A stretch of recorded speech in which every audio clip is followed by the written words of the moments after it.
Baiklah, Assalamualaikum warahmatullahi wabarakatuh. Perkenalkan, nama saya Ronald Fatur Rahman dari jurusan DKV P1. Di pertemuan kali ini, kita akan membahas tentang tema jalan menuju kesuksesan dengan mengikuti kehidupan baginda Nabi Muhammad SAW. Kita semua tahu, gengs, bahwa kesuksesan itu pasti datang kepada kita jika kita giat berusaha, tidak pernah menyerah, dan selalu berusaha. Walaupun kita sedang dalam keadaan terpa cobaan, sedang berada di bawah tekanan, dan masih banyak lagi. Dan di sini kita akan membahas tentang kesuksesan dengan mengikuti cara baginda Muhammad SAW. Oke, tanpa panjang lebar, kita masuk ke materinya. Yang pertama, kejarlah akhirat, maka dunia akan mengikuti. Dari Anas bin Malik radhiyallahu anhu, ia berkata, Rasulullah SAW bersabda, barang siapa menjadikan akhirat tujuannya atau niatnya, niscaya Allah akan menjadikan kekayaan di dalam hatinya. Dia akan mengumpulkan segala urusannya yang tercerai-berai dan dunia datang dalam keadaan hina. Dan barang siapa menjadikan dunia sebagai tujuan atau niatnya, niscaya Allah akan menjadikan kefakiran berada di depan matanya. Dia akan mencerai-beraikan segala sesuatu urusan yang menyatu dan tidak datang kepadanya dunia kecuali sekedar yang telah ditakdirkan kepadanya. Hadis riwayat Tirmizi. Dari hadis tadi kita bisa menyimpulkan bahwa jika kita menjadikan akhirat adalah tujuan kita, maka Allah akan menjadikan kekayaan dalam hatinya. Dari situ kita bisa lihat, jika kita bersungguh-sungguh akhirat menjadi tujuan kita kelak, maka nikmat akhirat akan datang kepada kita. Namun sebaliknya, jika kita menjadikan dunia adalah tujuan kita yang sebenarnya, maka Allah menjadikan kefakiran padanya. Nah, bisa kita simpulkan bahwa jika kita mengejar dunia, maka tidak ada ujungnya. Anda selalu sibuk mengejar dunia, sampai lalai akan waktu ibadahnya dan mengingat Allah bahwa dunia bukanlah tujuan yang sebenarnya. Lalu yang kedua, menjadi orang yang paling bermanfaat. Sebaik-baik manusia adalah yang bermanfaat bagi orang lain. Hadis riwayat Ahmad Tabrani dan Darqutni.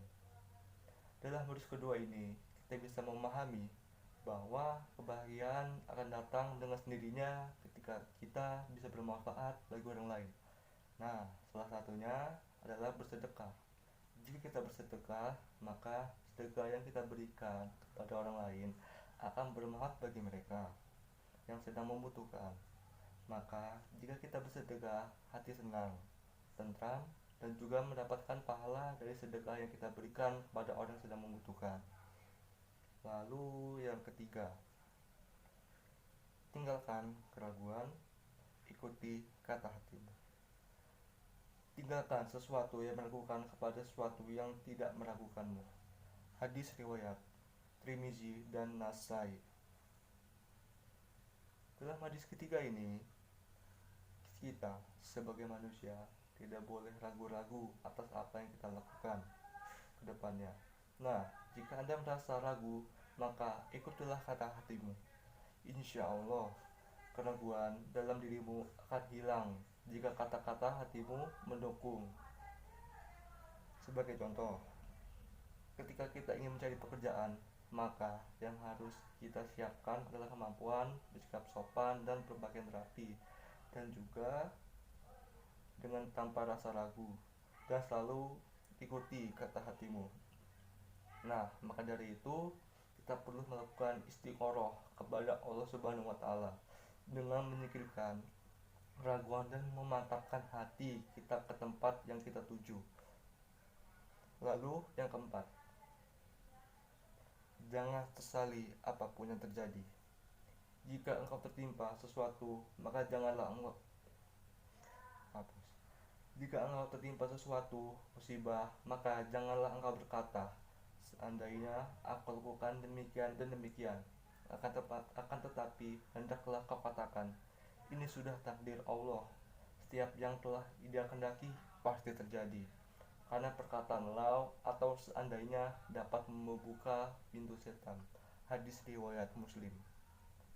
Di hadis keempat ini, kita harus mengikhlaskan bahwa segala yang telah terjadi dalam kehidupan kita, kita juga harus kuat saat Allah memberikan kita cobaan.